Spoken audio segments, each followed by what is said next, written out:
Okay, this is the July 9th, 2021 meeting of the City of San Diego Commission on Police Practices Ad Hoc Transition Planning Committee meeting.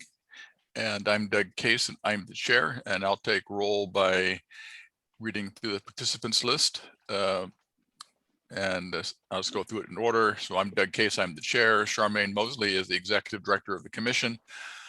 Elena Conde is our executive assistant. Brandon Hilpert is the chair of the commission and an ex officio member of all committees. Chris Cameron is our outside counsel. Diana Dent is a member of the committee. And Katia Mendetti is our liaison with San Diegans for Justice, and Nancy Vaughn is a member of the committee. And Patrick Anderson is a member of the committee and also chairs the community outreach. I just wanted to clarify that I'm the interim executive director, so we just have to make sure that we say that. Okay. Thank you. And did we receive any public comment? No public comment received. Okay, and so updates. Nothing new on the budget, I don't think, since last week. But when we get down to the assistant executive director, we were going to ask Charmaine to check with the Department of Finance to see whether or not we can use some of the money that's allocated toward the salary to pay for a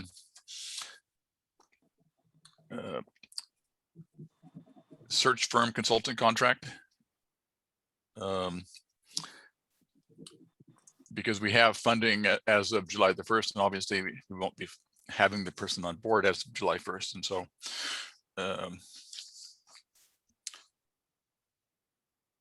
staffing,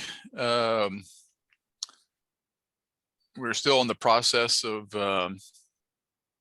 hiring the administrative aide, who will be the complaints coordinator and the budget coordinator. Anything new on that, Charmaine? Nothing new on that. We just have interviews scheduled for next week. Okay. And then with regard to the assistant executive director position, Charmaine, Patrick, Brandon, and I met with, remind me of the name, Charmaine. Liz Barat from HR. Okay. And Patrick, do you want to give a summary of that meeting? I don't want to put you on the spot, but since. Sure. It was a great meeting. So we had two representatives from HR who talked to us about their process hiring the chief of police and also the new executive director of the office of, what is the correct formal name of that office? Race, equity. I think it's race and equity. Race and equity. Okay. She's the chief equity officer, I believe is her official title. Chief equity officer, which is a great new hire. And we, in particular, we had begun by I described the process so far, and we talked about the idea of having some kind of small interview panel with representatives from the community speaking to the finalists. And we got recommendations from them for doing this in a way that wouldn't, as Chris warned a few weeks ago, that wouldn't discourage people from applying, people who have current jobs, and that it would also be more in line with what they did for the race and equity hire. And so these were the recommendations. The first one is that we hire an executive search firm. I'm familiar with these from academic hiring. There are also some who specialize in EDI hiring, equity, diversity, and inclusion hiring, and other areas. And my experience of search firms has often been very good, that they take care of all the detailed, nuanced parts of the job that many of us are not qualified for, but that we would have to do anyway. They also have access to a very large network of people who might be active or passive job seekers.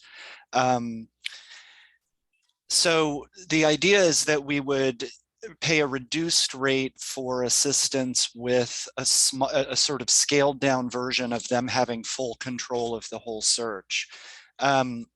With the particular charge being that they would help us structure community involvement in the process, and that we would then have access to their large national network of potential applicants for this position. We also talked about potentially using a similar model for the permanent executive director search that will happen hopefully next year.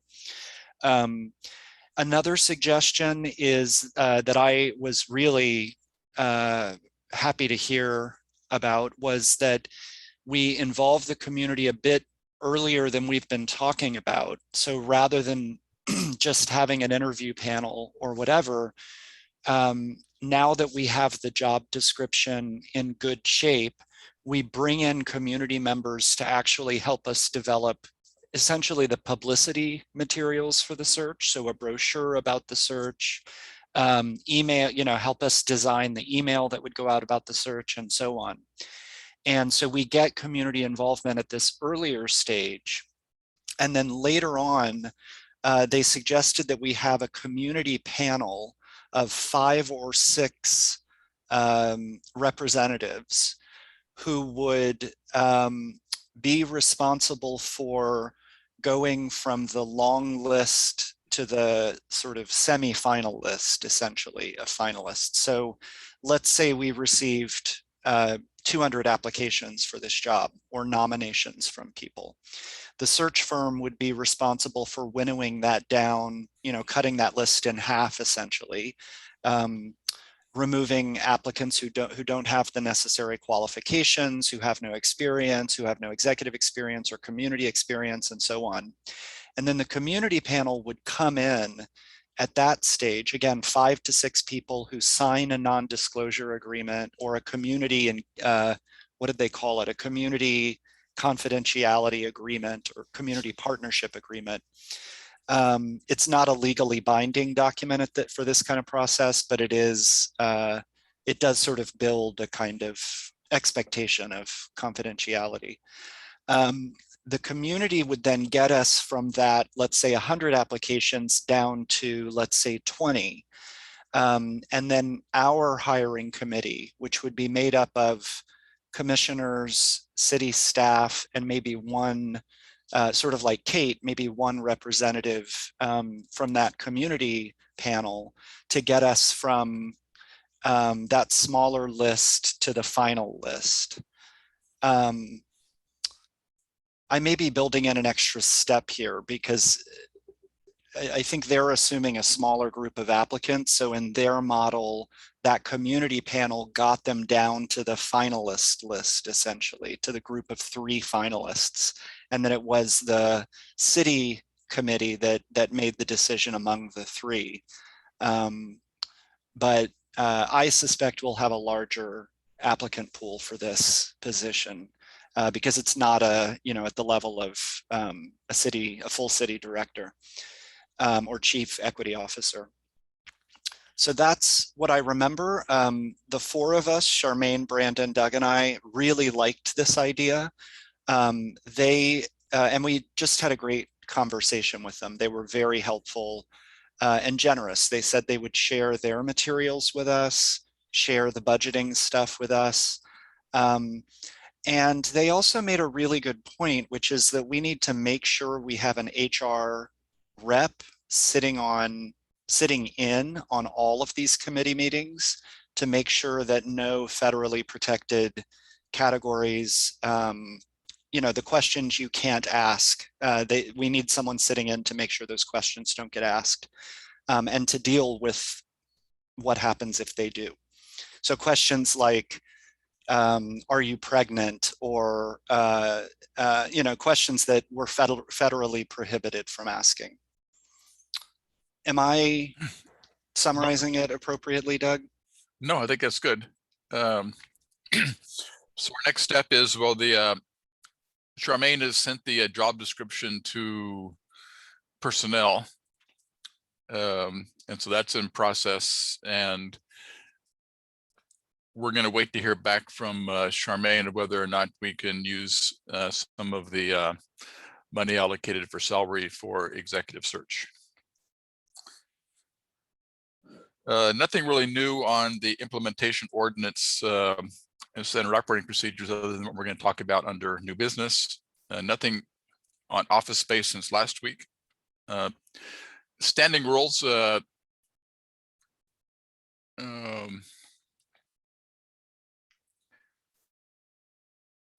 I do want to schedule a rules committee meeting for two purposes. One was what we talked about last week in this meeting of amending our bylaws to deal with the fact that we're going to have less than, we're going to have 16 members, and to remove the minimum number of 10 to pass a motion. Then also to look at the streamlined version of writing case reports. And I'd like to do that next Thursday. And I heard back from everybody except from Diana and Joe. So I figured I'd just wait until this meeting and see if they're about their availability, but Joe's not here. But Diana is, what is your availability next Thursday, Diana? As we speak, I'm looking at my calendar. Okay, I can come back to you in a minute. What time is the meeting? I'd like to do it at 10, but I'm pretty flexible, and everybody else responded that they were flexible that day too. Could we start at 9:30? Because then I have another meeting that's starting at 11. So could we start at 9:30? That sounds fine with me. Is that okay with you, Charmaine and Brandon and Nancy? Okay, Works for me. Nancy, is that okay? 9:30? Yeah, And thumbs Charmaine? up. I don't know, maybe Charmaine went to another call. Why don't we put it on 9:30? And I'll have Charmaine send out the meeting notice. Anything new from a community outreach, Patrick? No, He's shaking nothing his new. head no, by the way. If we decide to move forward with that model of hiring, then I will start to organize community roundtables to discuss it. But nothing else. Okay, and what'd you say, Brandon? I wasn't sure if you could see, he was just shaking his head no for Okay. updates. And legal counsel contract, Charmaine was going to be scheduling a meeting with purchasing and contracts and Bill Gerson from the city attorney's office, and that hasn't been scheduled yet. And so nothing new to report there. So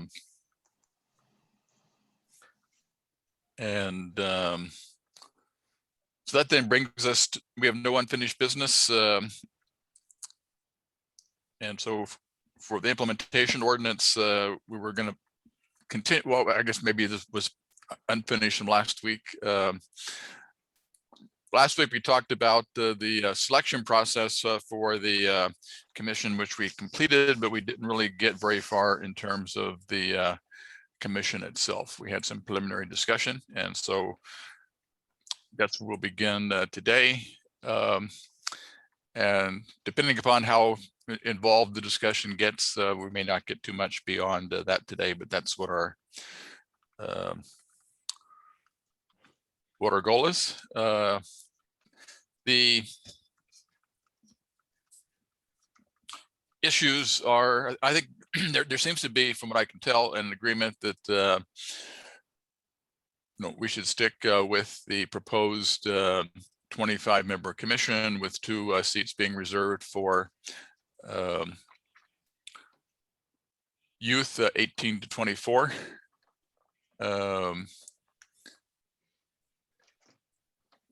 And for people to serve 2-year staggered terms. The issues were the allocation of the members. In the city attorney's version, specified that there would be 9 seats that were designated seats for each of the 9 city council districts. and 9 seats that were designated seats for each of the 9 police divisions. And which I think left 3 seats that would be undesignated, that would be used to provide for the diversity of, no, I take that back. It also required, let me find it here. Does anybody recall on the top of their mind that a certain number of seats include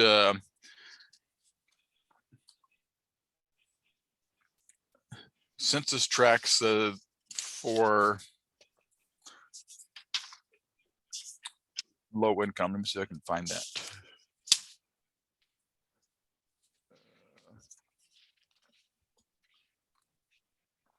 Patrick or Brandon, do you recall specifically what that? I believe it was either 8 or 9, but I don't have it in front of me. Yeah, I'm but- looking. Go Yeah, ahead. but Trying to pull it up.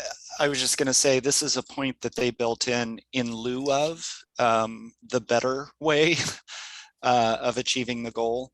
And so that's a point that I have strong objection to. These census tracts don't actually map onto divisions and beats where community members have a higher number and a higher rate of contact with law enforcement. So it is a laudable effort to recognize the disparate effects of policing on poverty, on people experiencing poverty. But in the case of San Diego, those census maps don't actually tell the story of SDPD and its relation to particular parts of the San Diego community. Okay. And I found it in the city attorney version. In addition to the 18 designated geographical seats that I mentioned, it says that to ensure socioeconomic diversity, the council must appoint 5 members who reside in and represent those city residents living in low and moderate income United States Census tracts.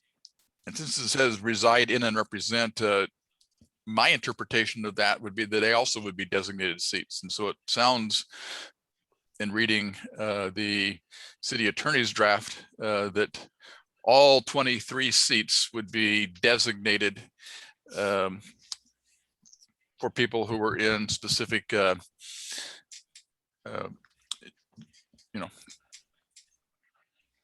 areas based upon, specific geographical areas, which, as we pointed out in our letter, is problematic because it. And so in our letter to the PSNLN in our first read, we said that having this rigid of a geographical allocation doesn't really address the issues of the wide diversities we think need to be on the commission. It's based entirely on geography, and it isn't based on life experiences and careers and experiences with police, etc. And so I think we have a consensus that we don't like that proposal. And it also doesn't allow double dipping, so if somebody is in the Eastern Division and and District 9, they have to represent one or the other. They can't be, representing both when it comes to the composition. And looking at the San Diegans for Justice version. When you find it, can you tell us what page it's on, Doug? Oh, Sure. here it is. It's on page 6. Okay. It's page 8 of last week's agenda, but it's page 6 of the actual People's Ordinance.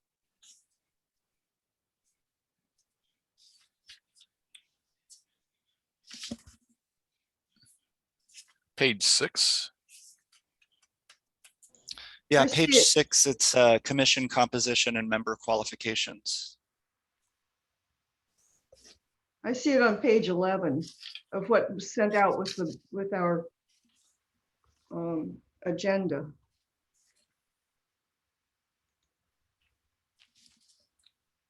That's weird. Starts on 10, I guess. Nomination and appointment of commissioners starts. Yeah, it's on page 10. 11 of 45. Right. Huh. That's weird. Maybe you have a different condensed version. Yeah. Okay. Anyway, so we can take a look at theirs. We can compare them and then come up with other ideas. And so it says they must appoint 25 commissioners. The commissioners must reflect the diversity of the city with regard to diverse geographical and socioeconomic, cultural, racial, ethnic, gender and gender identity, sexual orientation, housing status and age differences, who have differing personal backgrounds, education, occupations, and life experiences. And ensuring socioeconomic diversity of the council must include representation on the commission by commissioners who reside in and represent those city residents living in low and moderate income United States Census tracts. But it doesn't have a specific number there, or maybe it does it later on. But I don't see it there. Then it says all commissioners must be at least 18 years of age at the time of their appointment and throughout their service on the commission. And reside in the city at the throughout the excuse me. The commission must include commissioners residing in each of the 9 city council districts. The commissioners may complete their term of appointment even if they move from one to the other. But note the difference there between the San Diegans for Justice version and the city attorney's version is that they're not from a designated seat. So they don't represent that seat. It just says that the commission must have somebody from each of the nine districts. The commission must at all times include 2 individuals who are between the ages of 18 and 24 at the time of their appointment or reappointment. I think that's the same. And then it says 10 of the commissioners must reside in those police beats with the highest rates of stops, searches, and complaints submitted regarding the police department as police officers and staff. These commissioners must come from each of the 3 beats with the highest rates. Let me repeat that. 3 commissioners must come from each of the 3 beats with the highest rates. 1 commissioner must come from the police beat with the 4th highest rate of warrantless stops and searches and complaints submitted regarding the police department, its officers and staff. And I'm still confused. I think I was confused last week and I'm still confused in reading that. But anyway, 10 of the commissioners must reside in those beats. But again, it allows double dipping. So you can represent more than one area of diversity. Doug, there are a couple issues with this that I think are pretty easy to clear up. But first of all, it shouldn't actually be beats. It should be police divisions. Because what this suggests, the beats are neighborhoods, so they're much smaller. Mm-hmm. And the data doesn't break down in the way that this thinks it does. So this wouldn't be like 3 from Mid-City, 3 from Central, 1 from Western. The language here would require 3 from, let's see, Mid-City is the 800. So 3 from beat 822, potentially 3 from beat 824. So this could end up with all 10 coming from Mid-City, none from Central, none from Western.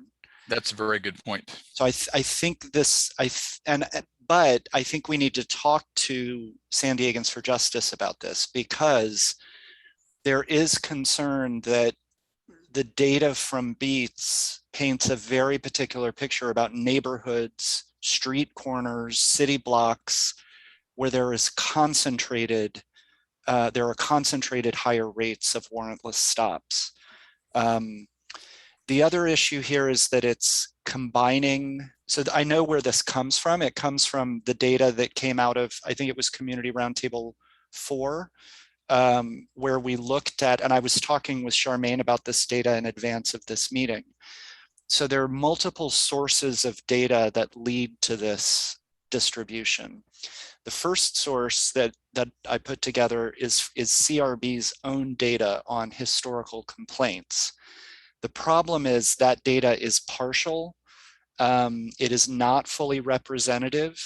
And I only looked at 1 year when I put it together. We need to do a longitudinal look at the data, which I can do, but I need to know if I should do that, and it'll take time. The other issue with that is that it only includes cases that IA has completed and categorized, and that the former CRB reviewed and voted on. It doesn't include any other complaints. So it only includes complaints that have gone all the way through the former CRB process. And that's because until Measure B, we didn't have access to a lot of the data about complaints that we're now supposed to have access to. So my point is that the complaints data that we currently have access to is not going to give us the best picture. And there needs to be a mechanism and authority granted for somebody to put together that data in a way that can be transparent and made fully public. The second source of data is SDPD's own data as reported to the State Department of Justice and RIPA. And I've gone through that data. It pretty clearly demonstrates that Mid-City, Central, especially, and then also Western have higher rates of stops and searches. The problem is that SDPD releases only what it's required to release, and only in the format that it's required to release it. It doesn't give us anything else. And it's very difficult data to process. You know, for example, the data is broken down by beat, but not division. So you have to read the data alongside a beat map and match beat numbers to where they are division-wise. I've done that for 1 year, which I believe is fiscal year 2019, but I still need to do it again for a longer picture and also in a more detailed way. So my point is that I know what this paragraph is, and I've worked with not just San Diegans for Justice, but also the broader community on how to, the point here is that we should use data that reveals what's actually happening on the ground to ensure diversity of representation for communities in San Diego. I can volunteer to work on this paragraph and work on an actual proposal that comes from the data. I don't think we should spend a lot of time here beyond, as long as the committee agrees that that data should be used in some way to improve representation. I'd be happy to put together better numbers or a better model for using the data that we have. You know, I guess one of the questions I have is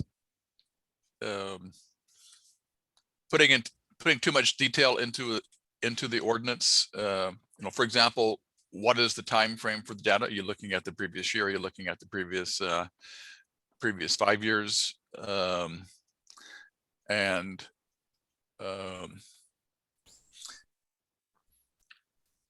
So again, you know, maybe having too much detail and rigidity in the ordinance, but I do agree with the concept of having areas that have the highest rates of warrantless stop searches and complaints should have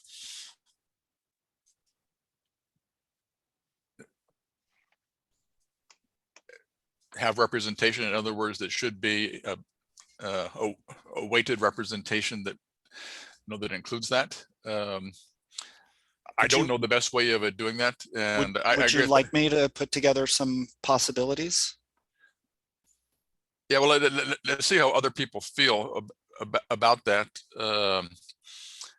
So before we do that, let me go back a little bit. Is there any objection to asking that we have one person from each of the 9 city council districts.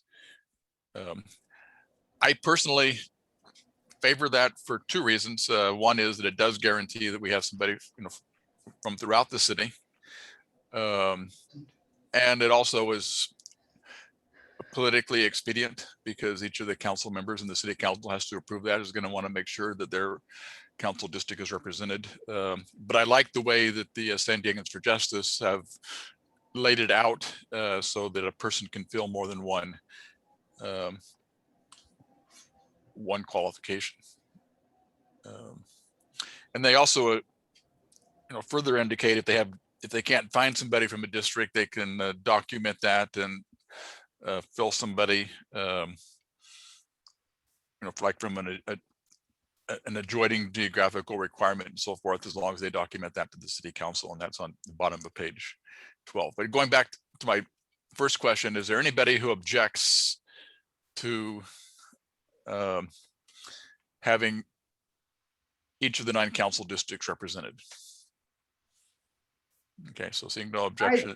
I don't object. I just know how hard it is, Doug. We've been wanting to do that for 30 years and we haven't succeeded. And that's what I keep worrying about when I see such specific requirements. It's a goal, but to say that you must have that, what do you do if you, and then you have this fallback, well, we couldn't find anybody. And so.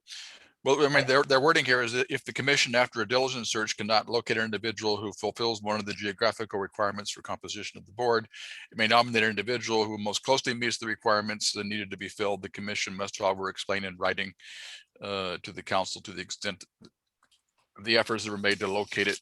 In other words, I think that they're building in some flexibility there. Oh, thank you for highlighting that, whoever did that. Well, we'll be using that a lot, so I'm glad we're going to have staff to help us write those explanations. And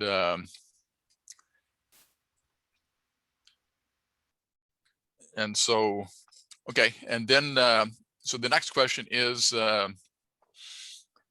do people believe that we should have disproportionate representation for those areas where there is the highest rates of warrantless stops, searches, and complaints? And so the areas where there are more issues with police should include extra representation. That's broadly the concept that's included in So I'll chime in. I'm gonna kind of second what Patrick said. Is I think we need to work on clarifying it a little bit. So what I just did is I just pulled up the beat map, and for anyone who's not aware, all the divisions start with a specific number. So Patrick was talking about mid-city. All of mid-city beats start with an 8. So if we're looking at reports and you saw anything that started with an 8, that's a mid-city division. I think Patrick's point is valid. If you look at certain areas, I mean, it's possible you could have, mid-city or central or one of those that's overly represented, and then it removes other areas that are in a different division that also have higher incidents. So I think we probably need to clarify that a little bit, because I don't think the idea is we don't want to have central or mid-city or southeastern overrepresented and have others that are underrepresented. So I think we probably just want to clarify that. And I just figured I'd pull this up just so people can kind of see it. And then for anyone who's not aware, if you go down south, there's the other areas. So you have like central on the bottom left corner, and then down by the border. I agree with. And to Patrick's point, if you get too much into the specific beats, that can become problematic because they could all be in the same division. Right. On the other hand, if you make it broader to the division, you might have all of the people come from an affluent part of the division where it doesn't have a lot of complaints. And so finding a middle ground there will be kind of the trick. And then with regard to the rates, I also maybe in addition to the things that were included in the San Diegans for Justice draft, where they have warrantless stop searches and complaints, I would have maybe add to that use of force complaints. That data is a separate data set, but it would, once I develop a proposal, I mean, it would be easy to just plug that data in. And so philosophically, are people comfortable with that concept of having higher representation for the areas where there is the highest number of police issues? And that's a very broad statement, but that's kind of the concept. I need to make a correction to something I said. And also I think this is related to a question we got about something I said last week. When I've been talking about this data, I've been speaking from memory of having put it together a couple months ago. And I keep saying there are 3 police divisions that are clustered with the highest number of stops. And I think I keep saying Central and Mid-City as shorthand, but it's Central, Mid-City, and Southeastern. And then the 4th is Western. And Western, again, is set back pretty far, but the percentage is much higher than all of the others, including Southern and Northern and Northwestern. But I think I keep sort of talking through it very quickly. And I do want to be very clear that the 3 in the People's Ordinance, there are 3 police divisions that are far and above more. The data show that's where most of these contacts are happening. So it's Central, Mid-City, and Southeastern. So it's focused on stops. I just want this for clarification. It's focused on stops and not complaints. So there are 2 different data sets. There are complaints on one hand, and the complaints vary, as you know, depending on year and depending on at what stage the data are being collected. And then we're talking about SDPD data on stops. Okay. So I can show you if I pull up. I just mentioned, that clarification regarding stops and complaints, because not everyone feels comfortable filing complaints. So there's going to be that number that's going to be missing in this whole. That's right. Okay. Well, see what, and I would prefer, Patrick, to have a general framework, and you could have a specific number, that 10 would be based on this and indicate what it's based on, but then allow the selection panel to get into the details. And so they could look at the data you're talking about and coming up with that. Instead of putting all that detail into an ordinance, I think what we ought to have in the ordinance is the basic concept. We also, the commission doesn't have the staff to collect the kind of intricate data that we would need for complaints data to be useful, fully useful in this, or independently useful. For example, it's one thing to file complaints that a police officer was rude to you, or you heard a police officer curse, or a police officer didn't sign a form the right way. That we get a lot of complaints that include those kinds of allegations. Those are very different from uses of force and other Category 1 complaints. The problem is the commission doesn't have the staff, certainly presently, to really parse the data in a way that would present a full picture currently. And that's partly due to the limitations on data. We don't have data from PD on complaints.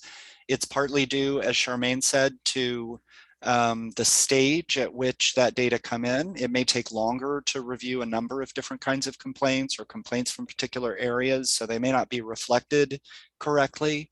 And as Charmaine just pointed out, there are also hesitancies in many communities to file complaints. And so all of those interactions would be left out.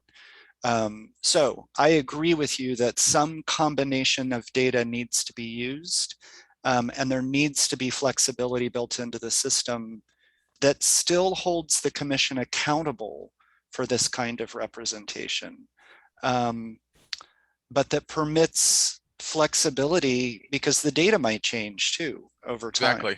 Yeah. Okay. And so I'm not hearing any objection to the concept. And And so we will allow Patrick to figure everything out and come back with the perfect proposal for next week. Doug, I have a question.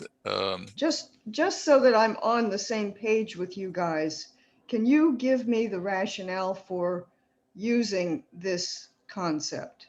In other words, I'm seeing you guys suggest that we should have more people where there are more interactions with the police department. Is there a feeling that people who experience that have a better way of looking at what the police are doing than somebody like Nancy, who sits here with virtually no interactions with the police?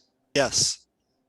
Okay, good, thank you. I mean, you're a bad example because you've spent so many years dedicated to this kind of work and you've gone to so many conferences and so on. So let's say your neighbor who has lived, you know, in your neighborhood for 30 years and has a similar experience to you, but has not devoted their life in the way that you have to really understanding oversight. Yes. And this is not just something that I believe, it was a unanimous feeling in those community roundtables that there need to be people who have experience with living in places where policing looks the way that it looks in Southeastern and Central and Mid-City. And you think there would be different outcomes for the complaint review process? Patrick, is that what I'm? Well, that's hard to say. I think one of the benefits is that there would be more community faith in the process, regardless of if the outcomes are different. I think that communities that live, or people who live in these communities that are experiencing higher rates of stops, higher rates of warrantless searches, higher rates of use of force, if they see others on the commission who live in those areas too, or work in those areas, or go to school in those areas, then they're going to have faith in the process. And that's what I'm focused on more than anything. I see Kate nodding yes, so I understand. Thank you. Okay, and then and it's 12:45, Patrick, so you can. Yeah, so Charmaine, if I need to call you, how do I call you? 518, my 518. Oh, I just kicked her off apparently. No, she texted that her computer is not giving her the option to snooze for updates. So just in case, I guess it turned off automatically. Do you have the number? I don't, but if you could. Patrick, I can text it to you. Thank you. I'll send it to all you. right, I'll see you all next week. Yeah, I had a similar problem this past week. My computer was freezing, and so I did a restart, and it started doing an update. It did not say restart with an update. It just, I clicked on restart. There wasn't an indication that it was going to update, but it didn't spend half an hour updating, and I was thrilled. Something else that was put in there by San Diego for Justice, which I think makes sense, is that paid staff members of the council or the mayor's office should not be commissioners. Does anybody have an objection to that? And then the next paragraph is really interesting, especially given our conversation with the chief yesterday. And it basically says, I mean, section K is basically the concept of a background check. It says as a part of their appointment process, prospective commissioners are subject to a review of their qualifications to serve, which will be conducted by the executive director or a designee in accordance with applicable law. The review will include an investigation into any criminal convictions. Information regarding an applicant's criminal background may not be obtained by the commission until the applicant has reached the final stage of the nomination process. But the key thing there is that it indicates that the background checks will be conducted by the executive director and not the police department. And I, for one, agree with that. I don't think that the police department should be doing the background checks, and especially I don't think that they should be determining who, quote, passes a background check. The police department still believes that they have that duty and right, and that they can decide who has access to review police files. And I think that it's important personally, and others, if they disagree, can chime in, but I think you'll agree that it's important for an independent commission to do its own background check and to determine whether or not applicants meet the requirements specified in the ordinance. Do others agree? Doug, having worked with the federal government and gone through the security process there and handled secret documents and stuff like that, the federal government decides who can have access to their information. And I'm not so sure the police won't actually insist on doing that too. I mean, I'm not sure we can get away from that. I think it's something that's going to have to come up under meet and confer, Yeah. which I'm sure is going to be a huge pain. But those are all valid points, and that's part of what Doug, Charmaine, and I started discussing with the department yesterday. I mean, from a very high level, we weren't getting into all the details, but we high level spoke about this. And and I do feel fairly strongly that they should not be the agency that determines whether or not a person passes about a background check. Now, they can, whoever gathers information is up to the commission to decide whether or not it meets the criteria. And so somebody who has a gang related conviction, the police department can't say, well, we're not going to allow that person to review our records or have access to our records because of, because of that, or anything else for that matter. So there should be clear criteria, but it should not be up to the department to determine who meets that criteria.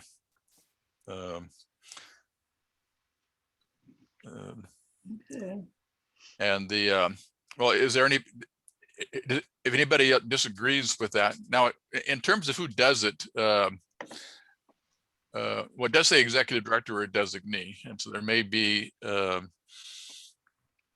maybe we can give some thought about who actually conducts the background check.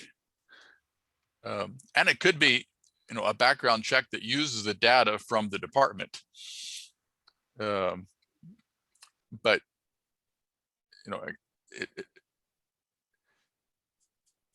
I almost think, and we need to look at the logistics of it, but any individual can request an FBI background check, and it basically just looks at pretty much what the department would see is, have people been arrested? Have they been convicted? So say, for example, I do it, I think you have to pay like $14 or $15. You get it within, a month or something. I'm sure if we're doing it on behalf of someone who is in the process of becoming a commissioner, I mean, obviously they'd have to sign, some kind of, waiver or a release, but, the department was saying that they didn't think that the FBI would want to do that.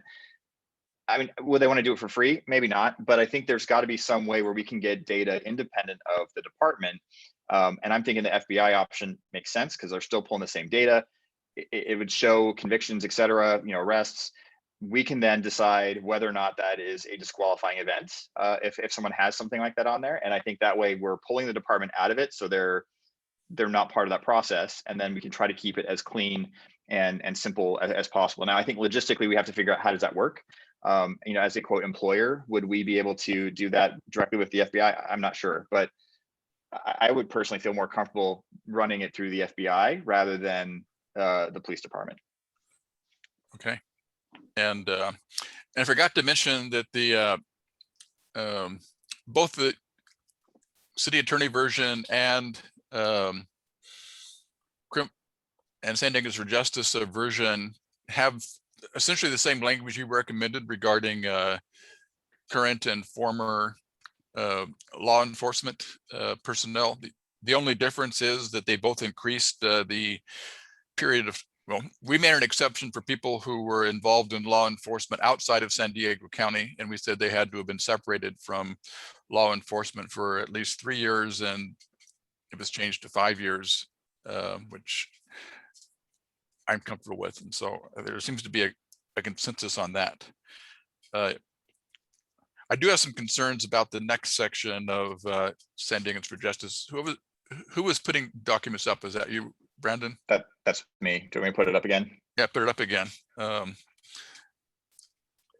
and it says criminal convictions and other involvement with law enforcement, such as arrest or detentions, cannot be a per se bar to appointment as a commissioner. A criminal conviction may only factor into the nomination process if the facts underlying convictions show that the applicant's current attributes would specifically and negatively impact the fulfillment of his or her commission duties as a commissioner. The consideration of an applicant's criminal status may only take place during the final stage of the nomination process. What I have an issue with is the next sentence, which says, under no circumstances may a misdemeanor, drug or theft conviction, or a conviction more than 5 years old bar a nominee from an appointment. And so that says that somebody who was engaged in drug selling and trafficking is eligible, that somebody who was convicted of murder or child molestation or domestic violence 5 years ago or more than 5 years ago would be eligible. That I don't think is defensible. The rest of and I think that the rest of the paragraph there is good. That sentence raises a lot of red flags for me. So how do others feel? I'll chime in first, I guess.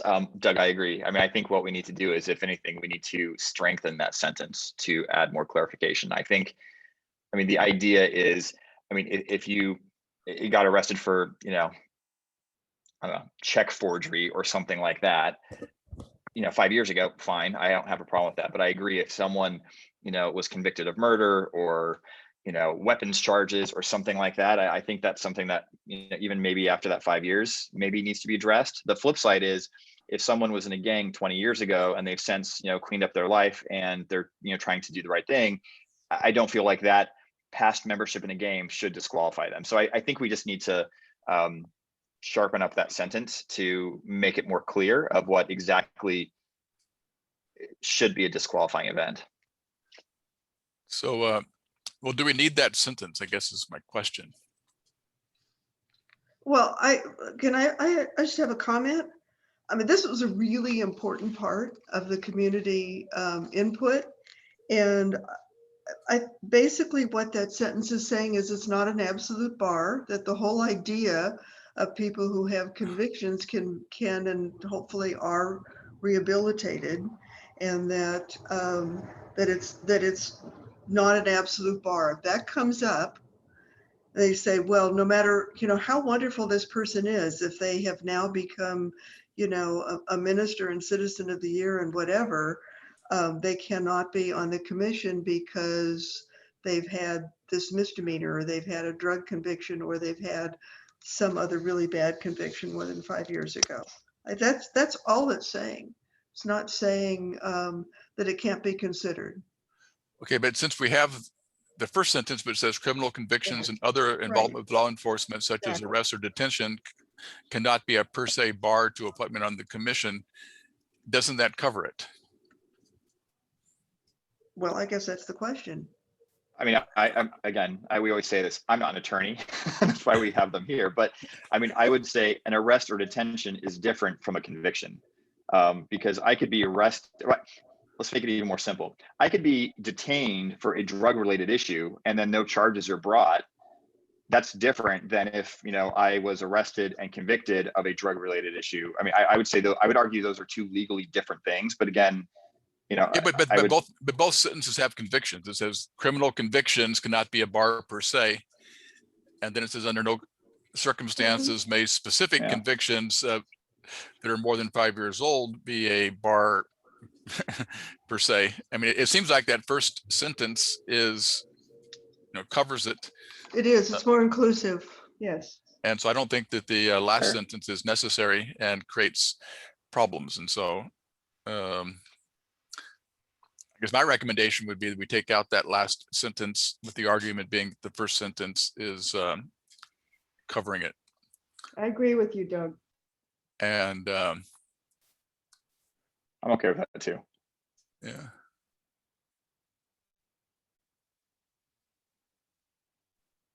Yeah. and I wouldn't object to a statement that says that the, convictions that happened, that you can take, and it can, well, that a factor is how long ago a conviction occurred, and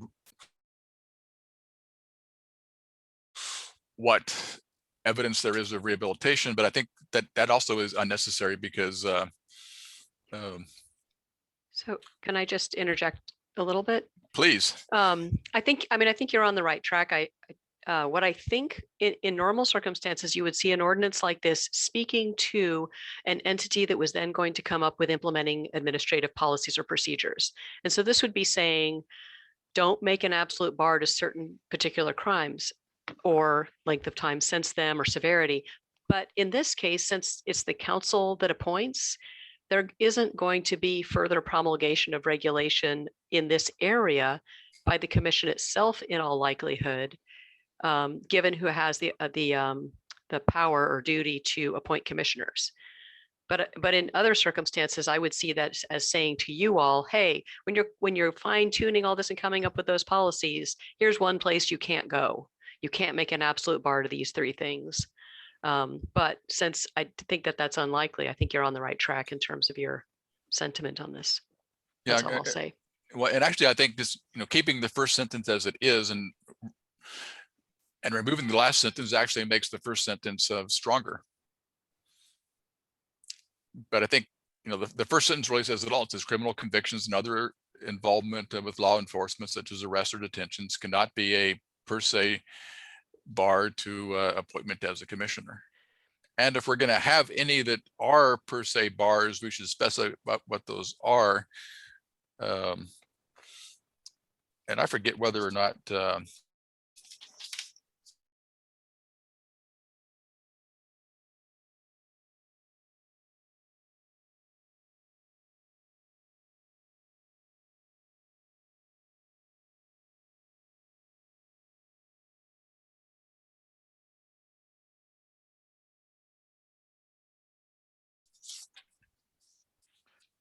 One way to sort of make the first sentence a little clearer, because when you have that and in there, it's always a question. Do you mean both criminal convictions and enforcement with law or involvement with law enforcement?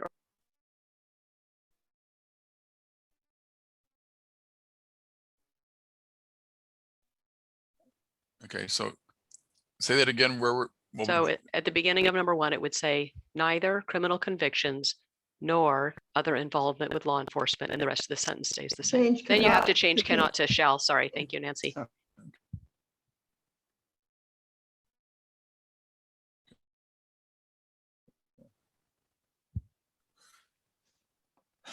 Okay. The San Diegans for Justice says the commissioners need not be citizens, nor must they be documented residents of the United States. Does anybody have any concerns about that? Sort of. What's your concern? Seems to me they need to be a citizen. No? Well, why? Tell us why. I guess just because of my background, I'm used to that. That's what I'm expecting, is people are citizens of the United States when they're working with law enforcement or any other capacity. That's all. I mean, I would argue, the citizen thing I think gets confusing. Technically you could be a legal resident with work authorization and become a police officer. So I think the citizen issue, I don't like that requirement. I'm fine with M. I think it's clear. I think sometimes you could have, non-citizens who have very valuable input for the commission. I have no problem with M being in there. Okay. My personal opinion. And then the next sentence. I have a question now that I'm reading it, and I'm not an immigration attorney, but it seems to me that we're missing the category in here. There's either citizens or documented residents, but there are non-citizens who have legal immigration status. So I just think we should just say that they don't need to be citizens. period, or something to include people who are, I mean, this seems to say you don't have to be a citizen and you can also be undocumented.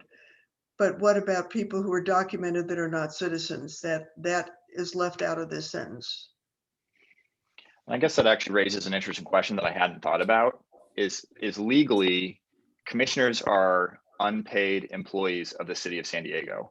So I wonder if that's going to create an issue, because obviously we can't be unpaid employees of the city of San Diego if we don't have a legal authorization to work in the United States.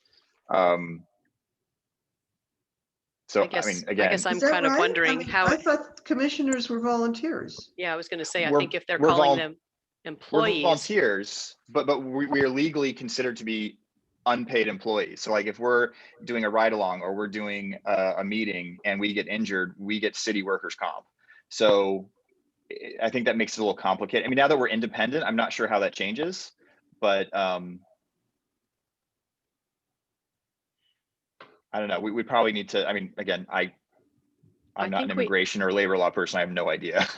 well, and I wonder if it's worth a question back to HR just to make sure that the categorization that, I don't know what categorization they're using for employee, but they're certainly not paying you minimum wage. So I don't know whether they fit That's the within, truth. I don't know how that works with labor law with respect to being paid. There are exceptions, of course. Yeah. School credit, things like that, but I'm not aware of all of them. It's the most bizarre thing in the world, Chris. I have never Well, understood it. Yeah, I think the city has to understand that you're agents of them because you're now going to be in part of the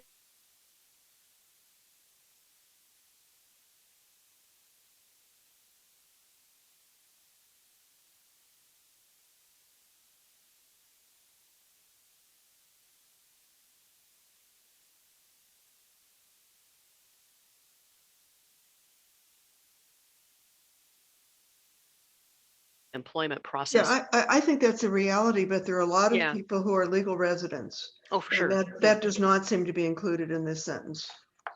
Well, it says they need not be citizens. Yeah, so nor- many, So they can be a documented non-citizen here. Oh, okay, just to be I think clear. if I'm reading that Okay. correctly.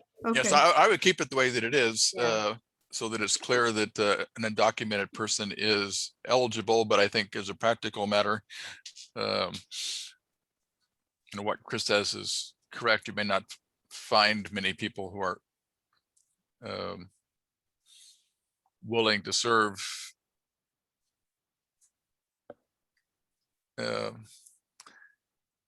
on the commission if they're undocumented for fear of deportation or whatever, because of the interaction with law enforcement. And then the next part of the ordinance, I don't think is necessary. It says commissioner may maintain a training program for individuals interested in appointment for the commission. Commissioners must complete, well, I think it is important to say commissioners must complete training upon their appointment to ensure working knowledge of applicable laws and rules. The training program must include instruction by community organizations.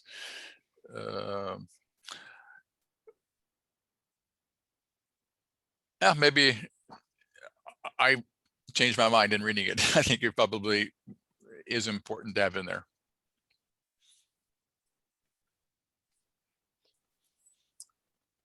And I think the first sentence is just a way of making sure that it doesn't become like an individual obligation, like somebody has to go out on their own and get that training before they would be qualified to even apply. So I think that's just trying to kind of close the loop. Yeah, exactly. I think we were the ones who advocated in the past to make sure that a person is trained before they actually review cases and so forth. And I think that makes sense, and before they vote on cases. Okay, so I think we've reached the end of the composition, pending what Patrick comes back with, and it's already after 1 o'clock. And unless other people want to proceed today, I think we could call it a day there and do investigations and subpoenas next week. I did send out to the commission the article in the from the Union Tribune about Assembly Bill 1506, which is being implemented as of July 1, apparently. The bill initially said it would be implemented once resources were in place, but it sounds like they're putting the resources in place. And so it raises an interesting question in that if a officer involved shooting results in a person's death and the person was not armed, and I don't know how it defines armed, but anyway, an unarmed person, that means that there will be an independent investigation by the State Attorney General's office. And so you're going to have two independent investigations in addition to the investigation that's done by the police department and then reviewed by the district attorney. And how those all interface, I think, is going to be, I'm not sure anybody's thought about that yet. You know, but like the issues we were talking about of trying to have joint interviews, does that mean that we're going to try to have joint interviews with all three parties, all three investigations? I don't have the answer to those questions, but And I was going to say, like, would the Attorney General then have to do meet and confer with the union? No. Just because they're state, I guess? Like, I don't, okay. And So do you guys think they're going to continue to do their regular investigations here with homicide on those cases? Or are they going to turn it over to the state? I would expect them to turn it over to the state. I would expect us to do the same thing. So there's only one investigation. well, we can't because we have a legal duty under the law to do the investigation. So we can't, it's not something that we can decide not to do. We have a legal obligation to do it. And it would require a vote of the people of San Diego to remove that obligation because it's a charter amendment. Seems to me our investigation could consist of reviewing what the state has done. Well, and that, I mean, that's a good it could be written into the implementation ordinance of how those two independent investigations work together. But I don't know the answer to the first question you raised, because I kind of assumed otherwise, but you may be correct. It could be that the department won't investigate at all, but I'm not sure about that. Maybe we ought to ask the department what their plans are. It didn't sound like they were. Well, it's a pretty specific kind of case. It's not all OIS, it's just the ones. Yeah, they meet those two criteria, but the question Right. is, are they going to not do an investigation and let the Attorney's General Office do the investigation? That I don't know. Maybe we should ask that question. Well, what do they do now vis-a-vis the district attorney's investigation? Don't they stand down and then do their investigation after? Does homicide do theirs concurrently? No, homicide does it first, and then they Okay. give it to the district attorney, and the district attorney can investigate. They don't usually do much investigation, frankly, but they sometimes they do some follow-up. But basically they use the homicide investigation as the basis for theirs, and if they need to contact other, oftentimes they don't do any additional interviews or whatever. They take it strictly from there. But I have seen some cases where they've done additional interviews, or they've hired a consultant to, like a use of force consultant, to come to a conclusion or whatever. Really, Doug, where? The Browder case. Oh. Okay. Yes, remember that the district attorney paid quite a bit of money for a extensive evaluation, and we asked for a copy of that and were denied. And so all we were given was Okay, let's stop this discussion. Okay, thank you. Thank you.